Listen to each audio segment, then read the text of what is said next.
તો આજના દિવસે માર્કેટમાં થોડા ઉતાર ચઢાવ બાદ આપણને ઓલમોસ્ટ ફ્લેટ ક્લોઝિંગ જોવા મળ્યું છે। જો નિફ્ટી અને સેન્સેક્સ બંને આજના દિવસે થોડા ફ્લેટ બંધ થતા દેખાયા છે, પરંતુ રાહતની વાત કે 25,200ની ઉપર તમને આજે નિફ્ટી બંધ થતો દેખાયો। વેલ, નિફ્ટી બેંકમાં આજે તમને ખરીદદારી જોવા મળી, 5% તેજી આવી, 57,000ની ઉપરનો બંધ આજે તમને ખાસ કરીને નિફ્ટી બેંકની અંદર જોવા મળ્યો। મિડ કેપ અને સ્મોલ કેપ જોશો, અહીંયા તમને ફ્લેટ જ કામકાજ જોવા મળ્યું છે। કોઈ બહુ મોટી મુવમેન્ટ આજે અહીંયા તમને આવતી જોવા નથી મળી, પરંતુ sector specific, stock specific action ઘણા રહ્યા। આજના દિવસે તમને આઈટી સ્ટોક્સમાં એક સારી ખરીદદારી આવતી જોવા મળી છે। આ ઉપરાંત જો પીએસયુ બેંકમાં પણ એક સારી તેજી આજના દિવસે રહી છે।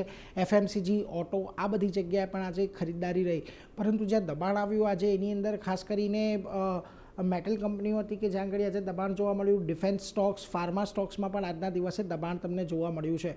હવે નિફ્ટીના ફ્રન્ટ પરથી આજે તમને જ્યાં સારી તેજી સાથેનો કારોબાર જોવા મળ્યો, એમાં જુઓ વિપ્રોનું કાઉન્ટર હતું કે જ્યાં સારી તેજી રહી। આ ઉપરાંત એમએનએમમાં એક સારી તેજી આવી, એસબીઆઈમાં ક્યુઆઈપી લોન્ચ કરવાના સમાચારને પગલે એક તેજી જોવા મળી, અને નેસ્લે ઇન્ડિયા પણ આજે એક સારી મજબૂતી સાથે બંધ થયો છે।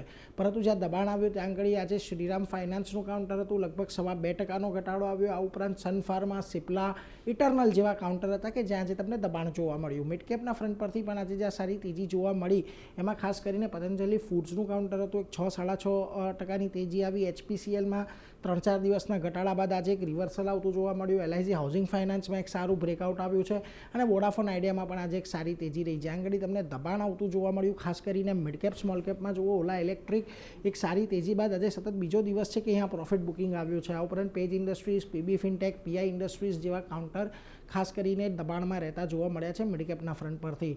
હવે આવતીકાલે વીકલી એક્સપાયરી છે, ને આ વીકલી એક્સપાયરી માટે નિષ્ણાંતો કહી રહ્યા છે ખાસ કરીને 25,100 અને 25,300 આ એક રેન્જની અહીંયાથી ધ્યાનમાં રાખવાની છે, ને આ રેન્જની અંદર કદાચ આપણને એક્સપાયરી થતી જોવા મળી શકે છે।